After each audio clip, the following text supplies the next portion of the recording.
I've been teaching English language for 10 years. John has been driving this car for 8 months. She has been milking her cow for 2 hours. We are going to study present perfect continuous. We are going to see the use of present perfect continuous. I am Teacher Jasper.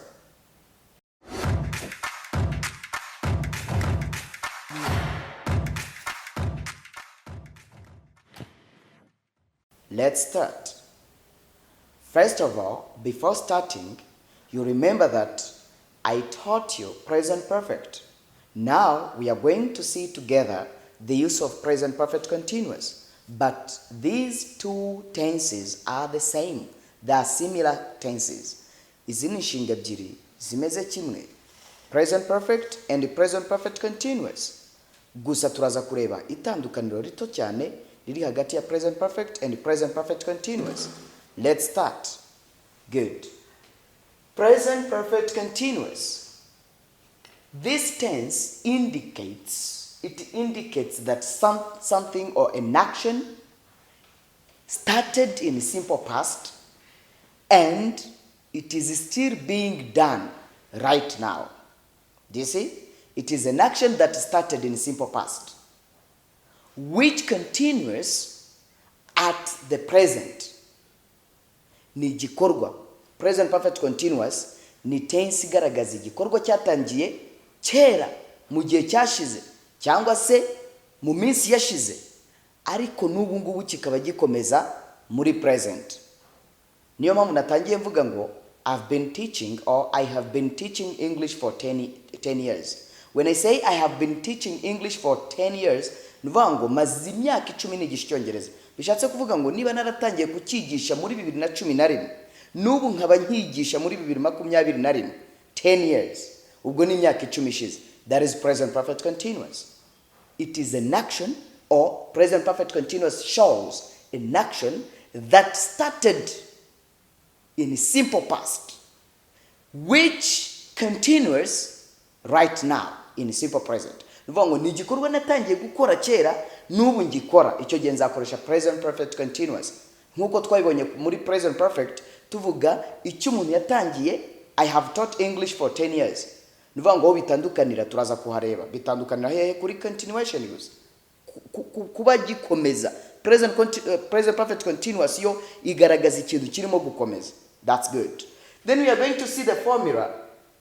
You have already understood the definition of present perfect continuous. Now it's the formula. This is the formula. The formula is have been or has been. You can say I have been or she has been. Have been, which is this one. Have plus been plus verb. Kongeraho verb plus ing form. Tushizeho ing form. That's why I have been teaching. I have been teaching. Murumva ko harimo have been plus teach plus present participle, which is present participle niyo ing form. Ing form ya indi twabonye igaragaza ikintu uri gukora, urimo gukora kakana. That is has been or have been plus teach plus ing form. Have been plus drive plus ing form. When you say I have been driving, ariko tugeze kuri she, he, it, tuvuga has been niba wenda amaze igihe acuruza.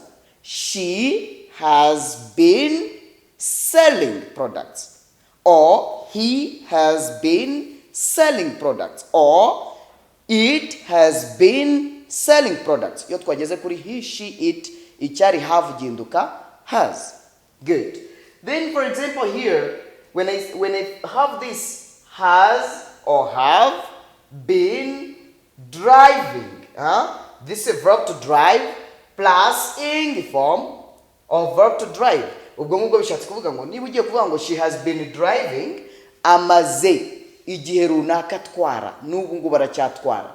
It is an action yabitangiye in simple past, yabitangiye mu gihe cyashize ariko n'ubu baracyabikora. Niba twaye iminsi 2 imodoka, uzavuga uti she has been driving this car for 2 days. nuko present perfect ikorwa. Present perfect continuous nuko ikorwa. It is an action that started in simple past which continues at the time being, kandi gikomeje muri iki gihe, muri aka kanya. For example, niba twaye imodoka imyaka 5, she has been driving this car or her car for 10 or 5 years. For 5 years. Urumva amaze imyaka 5 atwara imodoka. Good. Then we are going to see we are going to teach you very well, or to show you very well, how you can grab very well or very immediately present perfect continuous. Kugira ngo uyifate neza nuko ifatira akajambo has, aka, has or have, okay?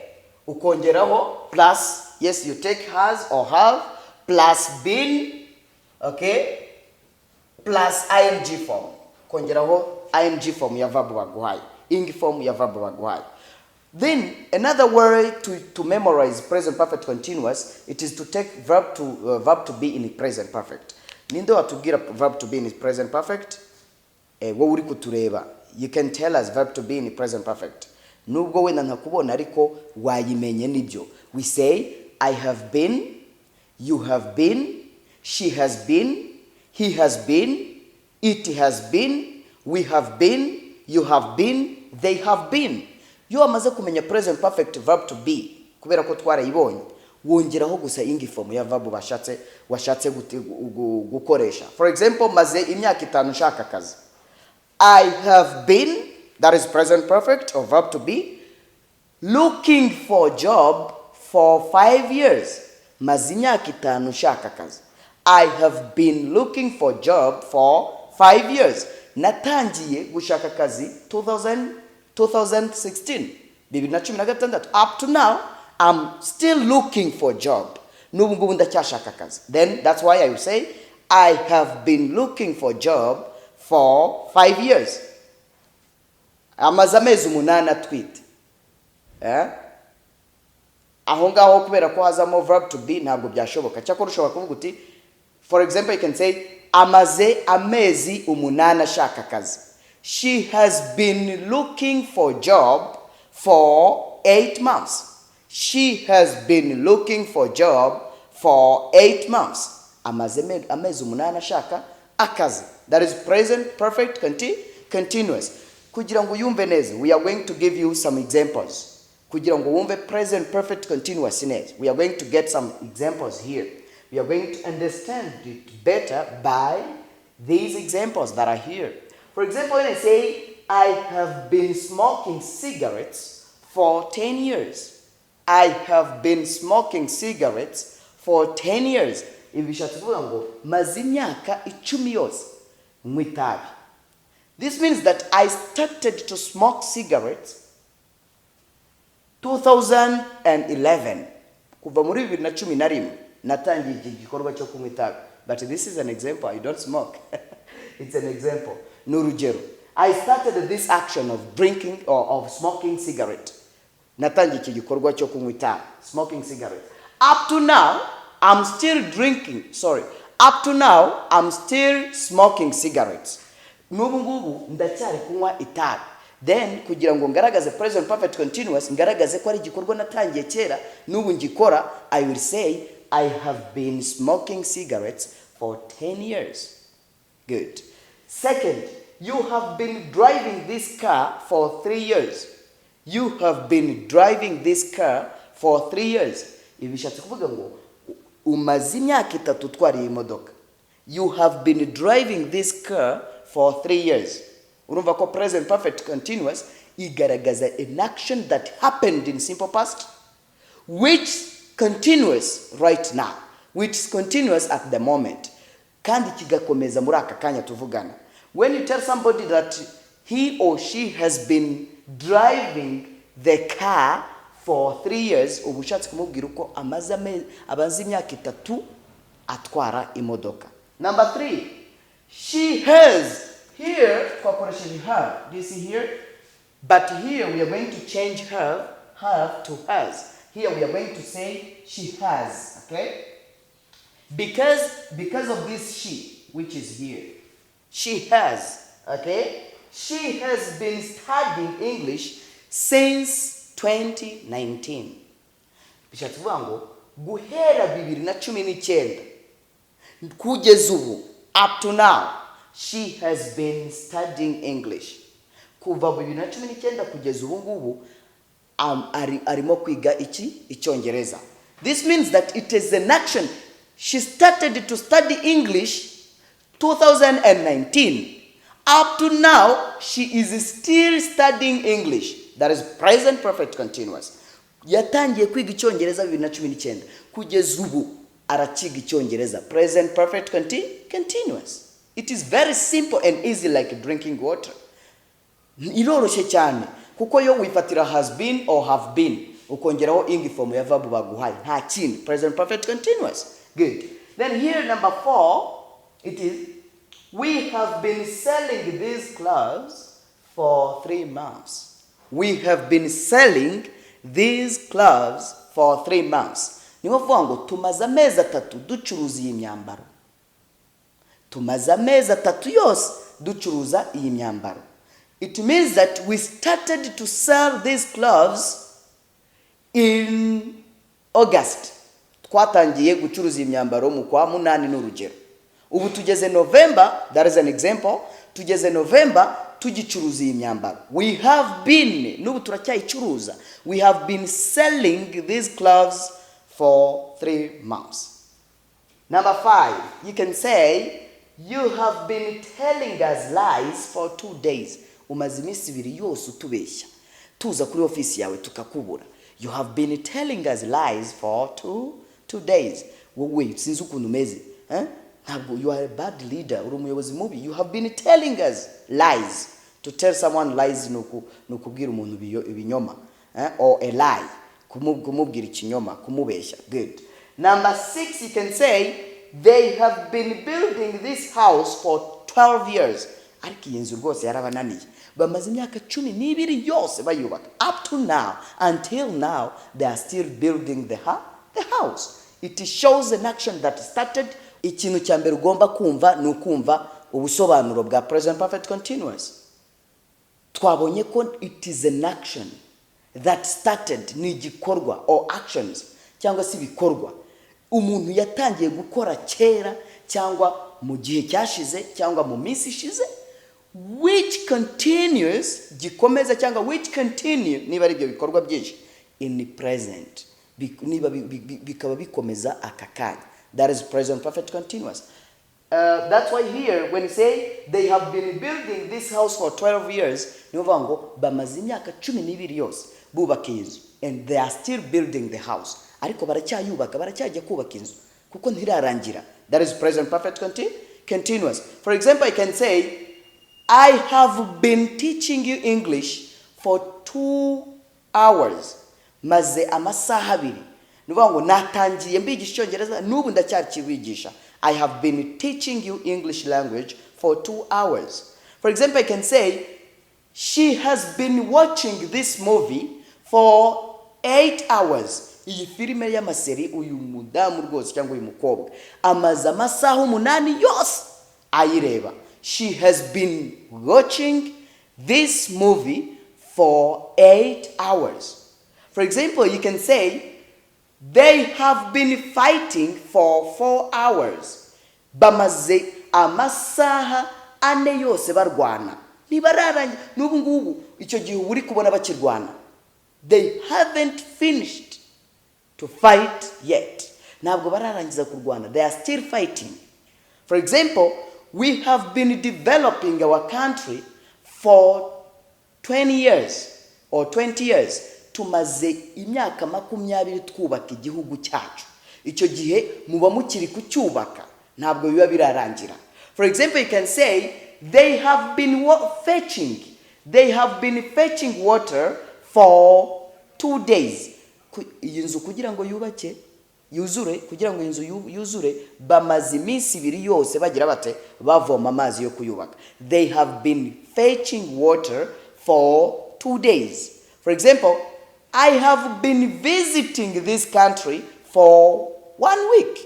Maze icyumweru cyose nsura iki gihugu. I have been visiting this country for 1 week. For example, you can say, John has been building his house for 2 months. John amaze amezi abiri yose yubaka inzu ye. John has been building his house for 2 months. For example, you can say, that old man has been drinking beer for 8 years. Uriya musaza mubona hariya amaze imyaka 8 yose anywa inzoga.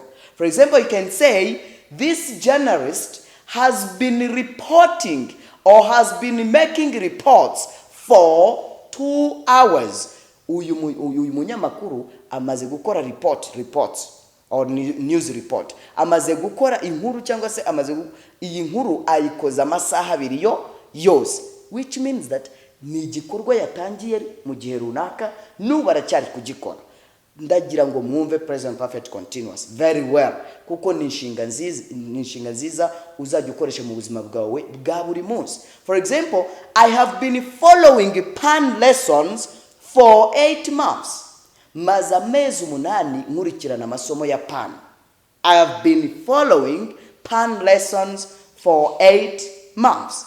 She has been crying for 3 hours. Amaze amasaha 3 ari kugira gute? Ari kurira. He has been dating her. You see? He has been dating her for 10 years. Amaze imyaka 10 amutereta. Atereta uriya mukobwa. He has been dating her. Nuriya mukobwa. He has been dating her for 10 years. Nuvuga ngo nubu aracyamutereta. Amaze imyaka ingahe? 8. We have been traveling for 3 days. Urugero wavuye hano ujya Australia n'urugero. Noneho ugahamagara umuntu ukamubwira uti uzi ko tumaze iminsi 3 yose turi kugenda mu ndege. We have been traveling for 3 days. We have been traveling. Okay? For example, she has been visiting Akagera National Park for 3 months. Amaze amezi 3 yose asura parike y'Akagera. That's it. Izo ngero ntizihagije kugira ngo ube wakumva present perfect continuous neza. My dear friend, this is enough. Ibi birahagije. We are going to give you part 2 of present perfect continuous, but we are going to focus on negative form of present perfect continuous. Ubu tugiye kwibanda noneho ku buryo wahakana ute muri present perfect continuous. That's what you are going to see. I am Teacher Jasper. Let's go on the board.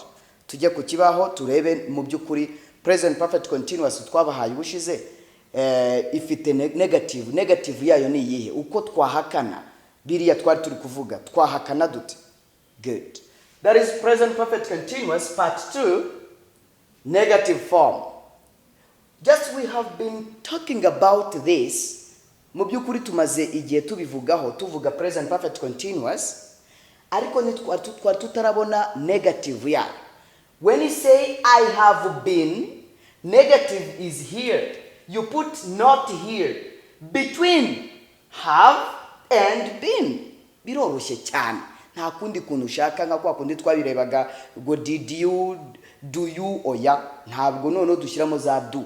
Oya. Ni not this. I have not. This means that urabireba byonyine n'ibintu bigaragara. You take this verb have, been, urabona ko hagati ni ushyira negative. Hano hagati ya have na been. I have not been. You have not been. You have been. You put not here. You have not been. She have. Ntabwo bishoboka. Ntabwo ngo she have. She has. Don't say she have not. She has not. She has not been. He has not been. Not is here. It has not been. Yo tuvuze ikintu. It has not been backing. Turaza kubireba. Ntabwo yari irimo cyangwa ntabwo imaze amasaha 2 iri kumoka. It has not been backing for 2 hours. Niba ari imbwa ntabwo imaze amasaha 2 imoka. To bark. Good. Then here we have not. Ni hagati ya have na been. Don't say we not have been. No. You say, we have not been. You have not. You put not here. Between have, this auxiliary have, and verb to be. Been. Urashira hagati ya have na be. Tuvuga uti have not been. They have not been. Ninde cyananira. Reka dusubira mwaka kana. Buhoro buhoro. I have not been. You have not been. She has not been. He has not been. It has not been. We have not been. You have not been. They have not been.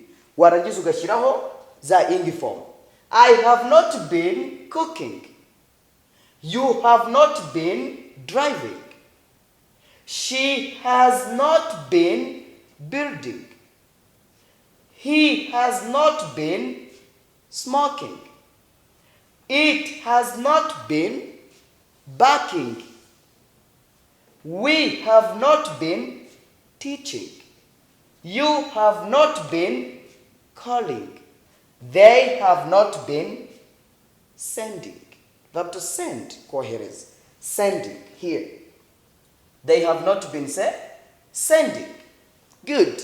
That is verb, different verbs. These are different verbs in the present perfect continuous. These are different verbs in the present perfect continuous. Izi ni inshinga zitandukanye. Cook, ubu twayikoreye igihe present perfect continuous yayo.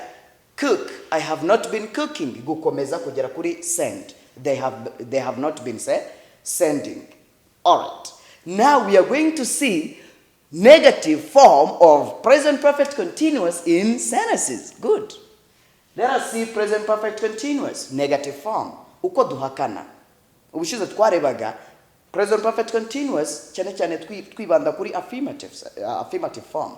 Tureba noneho uko twemeza. Then here we are going to negate.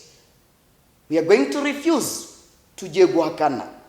That is negative form. I have not been cooking food for 10 hours. Oya murambeshyira ntabwo maze amasaha 10 nteka. Oya natetse amasaha 6 gusa. I have not been cooking food for 10 hours. Ntabwo maze amasaha mu byukuri 10 nteka. Aya masaha ageze ahangaha na 6 gusa. Maze amasaha I've been cooking this food for 6 hours, not 10 hours. Aho buri guhakana. I have not been cooking food for 10 hours. Second, you have not been applying for a job for 2 years.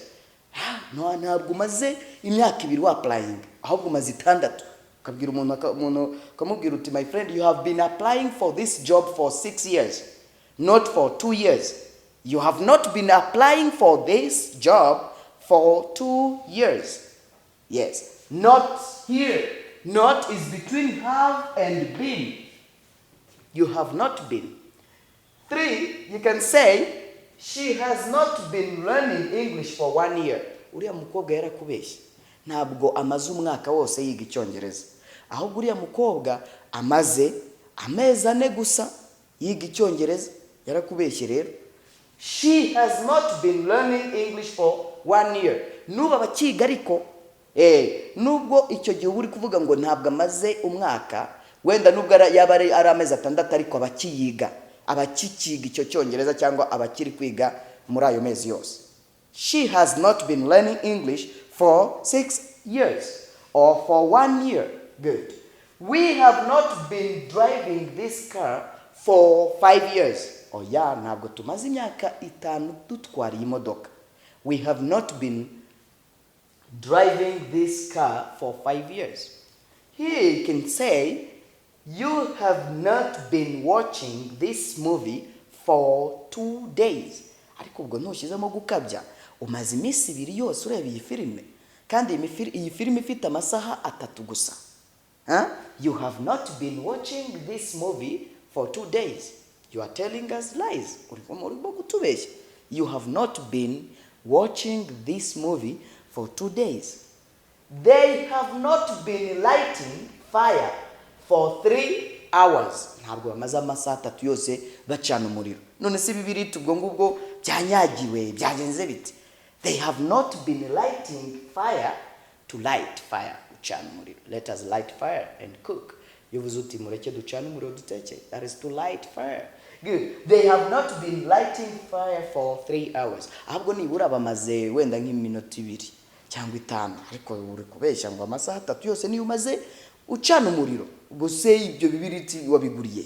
Things like that. Good. Then I may give you different sentences in order to understand very better negative form of present perfect continuous. I can say, I have not been teaching you English language for 6 hours. Oh yeah, nanjye mwarimu ndaruha. Ntabwo maze amasaha 6 yose mbigisha icyongereza. I have not been teaching you English language for 6 hours.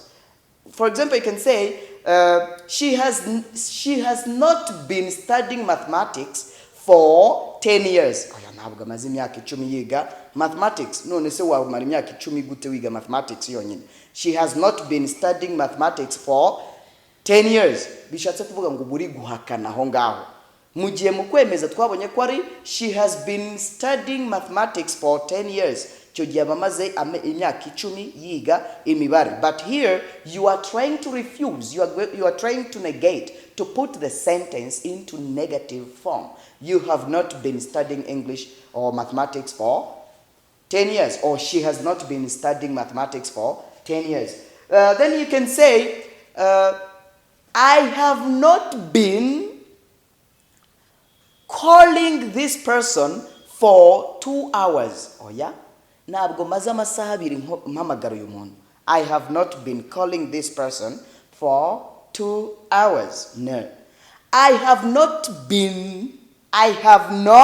have plus not plus been. I have not been building this house for 6 months. Ntabwo maze amezi 6 nubaka iyi nzu. No. Only maybe 3 months, or cyangwa ukavuga uti ahubwo maze amezi 12. Icyo gihe uri guhakana. I have not been doing something. I have not been doing something. That's good. Yes. I hope that you have understood very well this lesson, and this lesson is there to be memorized. It's better to understand it very well because you're going to use it in your daily life situation. Tugiye kubigisha part 3, which is this one, about present perfect continuous in different questions. Mu bibazo bitandukanye. We don't say questions. We say questions in English. Good. Then here, first of all, you should scrutinize these things that we have written here. Try to depict or analyze these writings. You are going to get automatically what we are going to teach you. And we don't say automatically in English. We say automatically. Automatically. Good. Then here, you see have and has. When you are asking a question, no subject si ibanza. Ahubwo tubanza verb. We start with verb. Then after verb, we put a subject. Yugiye kubaza, muri present perfect continuous, we start with this one, verb. Have plus subject. What are subjects? First of all, we are going to see some subjects that you can use when you are asking a question. Here we have I. For example, have I. Subject is I. Or have you. Or has she. Here, when we are here, when we are for she, he, it, we put has here. Then say has she. Don't say have she. No. We say has she. Has he. Has it. Then have. After, when we come here for we use this one. Yo turangije, yo tuvuye hano kuri has tujya kuri have. Have we? Have you? Have they? Good. First of all, you should memorize that. Ubwa mbere icyambere ugomba gukora no gufata kangaka konyine akagace. Iyo ugiye kubaza muri present perfect continuous, urabanza ukibaza ngo have I. Then I is a subject. That's why we take verb to have, which is have and or has, kumuvugo wa gatatu, third person singular, plus what? A subject, which is this one. This is a subject, plus what? Plus been. Then, let us go. Have I been? Do you see? Have you been? Has she been? Has he been? Has it been? After that, we come back here. Have we been? Have you been? have they been? When you finish that step, you've urangije your step kugira ngo bifate neza, uhita ujya noneho kuri step ya nyuma ariyo verb. Have I been, okay? Plus verb. For example, work. Have I been working? Huh? Have I been working? Have you been working? Has she been working? Has he been working? Has it been working? Have you been working? Have they been working? Iyo ugeze kuri urwo rwego uba wamaze gufata present perfect continuous. Reka tugende gahoro. Slow by slow. Have I been working? Ubwo bubajije muri present perfect continuous. Dutangiza have plus subject which is I plus been plus work plus ing form which is working. Working. Have you been driving? Have plus you plus been plus working or driving. Huh? Have you been driving? None tugeze kuri has ni umwihariko. Tuhita dufata she or he or it. Has it been speaking English for 2 hours? Essay. Has she been speaking English for 2 hours? Amaze amasaha abiri avuga icyongereza. Has she, uriya mukobwa cyangwa uriya mudamu. Then has he been telling you this for 3 hours? Ibi bintu yabikubwiye mu masaha 3. Uriya musore cyangwa uriya mugabo. Has he been, iyi subject, izi ni subject zose twafashe. Twaberetse ko iki kijambo subject kijya rutungutu. Izi nizo subject turi kwiga. Has it, has he. Dono tuvuye hano kuri has he, has she, has it, tutatujya kuri have. Have we been? Have you been? Have they been? Kugira ngo byumve neza, we are coming here. Here, this is going to teach you very well. Nubwo nanava imbere ya kamera nkigendera. I tell you the truth. Ibi ngibi wahita ubimenye. Kubera ko uko byanditse ntacyo bitwaye. Then you will say, have I been driving? Byoroshye kubi. I tell you the truth. Have I been driving? Have you? Twabonye ko dufata verb have plus a subject here. Have you been chatting? Ese umaze guchattinga mu gihe kingana? Have you been chatting with her? Umaze guchattinga nawe? Has she been calling? Has she? This is what? This is has plus that she. Third person singular. Umuvugo wa gatatu w'ubumwe. Has she been calling? Amaze guhamagara. Has she been calling? Or has she been calling you for 10 hours? Amaze amasaha 10 guhamagaye cyangwa guhamagara. That is, has she been calling you? Good. Has he been cooking?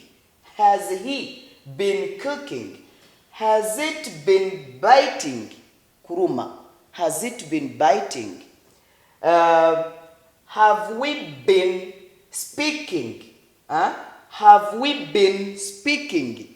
Tumaze igihe runaka tuvuga. Speaking. Have you been selling? Have you been selling? Have they been building? Ugomba gufata utwo tuntu kugira ngo wumve ingero tugiye kwiga hano uhita uzifata neza. Good. Here we are going to see examples of present perfect continuous. Twabonye ko tutangiza akajambo have cyangwa has plus subject plus been plus verb plus ing form. Let us go together. Tugende gake hano kugira ngo twumve, kubera ko present perfect continuous isa naho ari ndende abanyeshuri ari gihe bibagora, ariko pan irakwigisha neza iyi present perfect continuous. Upfa kuba gusa wakanze kuri subscribe. Yes, wakaze hariya, ikindi ukaba ubimenyesha abandi. Ibyo byonyine pan irakuremera, iragufasha, iguha amasomo. Good. Have I been driving for 4 hours? Have I been driving for 4 hours? Uri kwibaza, ariko maze amasaha ntwaye imodoka. Have I been driving for 4 hours? Twabonye ko umuzi wabyo byose biraturuka hano. Have I, have I plus been plus verb plus ing form. Good. Have you been chatting with your friends for 3 days? Umaze amasaha iminsi 3 uri kwandikirana n'inshuti zawe. Ese ntujya uruha umunsi wa none? Monday, Tuesday, Wednesday. We don't say Wednesday. We say Wednesday. Wednesday. Guhera kuwa mbere kugera kuwa gatatu chattinga. Noneho akaza akakubaza, umuntu akakubaza ati, have you been chatting with your friends for 3 days? Shobora kubaza na cameraman, namubaza ni, my cameraman, have you been chatting with your friends for 3 days? Ese umaze iminsi 3 uganira cyangwa se wandikirana n'inshuti zawe. Have you been? Good. Then here number 3, have hitivaho kuko twageze kuri she. Twabonye ko tuvuga has she. Don't say have she. Have she, that's not English. Yeah. That's a very big mistake in English. Nozavuge have she. You will say, has she been calling you for 3 months? Has she been calling you for 3 months? Esa maze amezi 3 aguhamagara. Has she been? Hano turi kubaza. Ubushize twabigishije uko bahakana. Good. Then number 4, you can say has he, because we have he here. Has he been cooking food for 10 hours?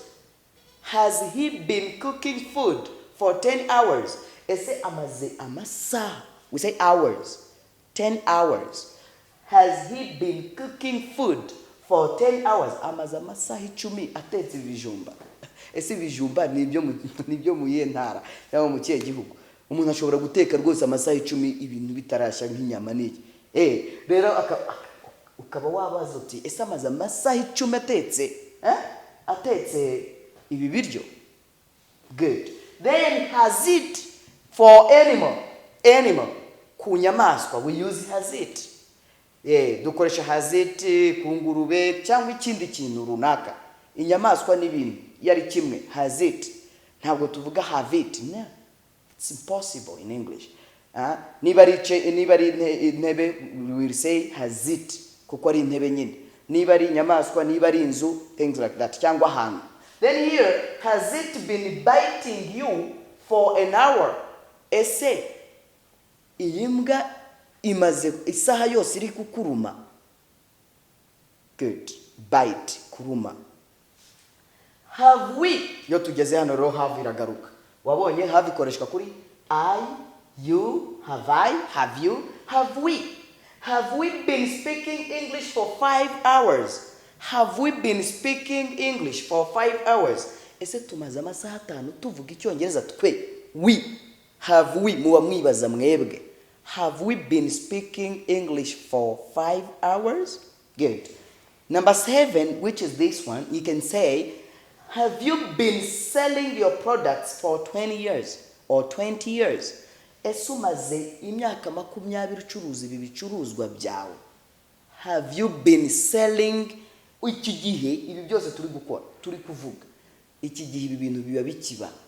Have you been selling your products for 20 years? Umaze imyaka 20 ucuruza ibicuruzwa byawe. Have you? Okay? Then, have they been building this house for a month? Kano kantu rwo mutakabona neza hano ni month. Month y'ukwezi. Ariko hari umuntu utari kukareba neza, reka nkabandikira hanga. For hano gutwanditse for a month. Good. Here. This is for a month. Then, have they been building this house for a month? Kani ntabwo tuvuga house. This house. No. We say this house. S. House. Mu bwinshi nibwo tuvuga houses. But one house. 2 houses. Good. Then here when you say, have they been building this house for a month? Nivuga ngo ese bamaze ukwezi bubaka iyi nzu. N'ubu baba bakiyubaka icyo gihe. Dear friends, dear pan lovers, mwebwe mukunda pan, aya masomo ari hano ngo bafashe nkuko mbisubiramo. Gerageza uyige. Amahirwe aza rimwe, the chance comes first. Good. I am Teacher Jasper. Let us stop by here. But something that you should memorize right now is how to formulate, how you can form a sentence in present perfect continuous. You are going to use this formula. This formula is going to help you. First of all, you take have plus a subject, which is have I, have you, have they, has she, has it, has he, plus what? Plus been, which is this one. Have you been? Has she been? Have I been? Have they been? Plus verb, which is have they been speaking? Yeah, ubwo ni verb mfashes. Have they been speak plus ing ukongeraho ing form. Have they been speaking? Ibyo rero nubikora, practices make perfect. Iyo ukora ama practice menshi utuma umera neza mu byukuri, urazamuka mu rurimi. Gerageza ufate a kind of notebook at home and you take a pen which is blue or black. Nurangiza uje wandika nawe ututuntu uze gushaka izindi ngero zawe. Present perfect continuous urahita uyimenya muri interrogative form cyangwa se muri questions uri kubaza ibibazo bitandukanye. I am Teacher Jasper. Let us meet next time. Bye bye.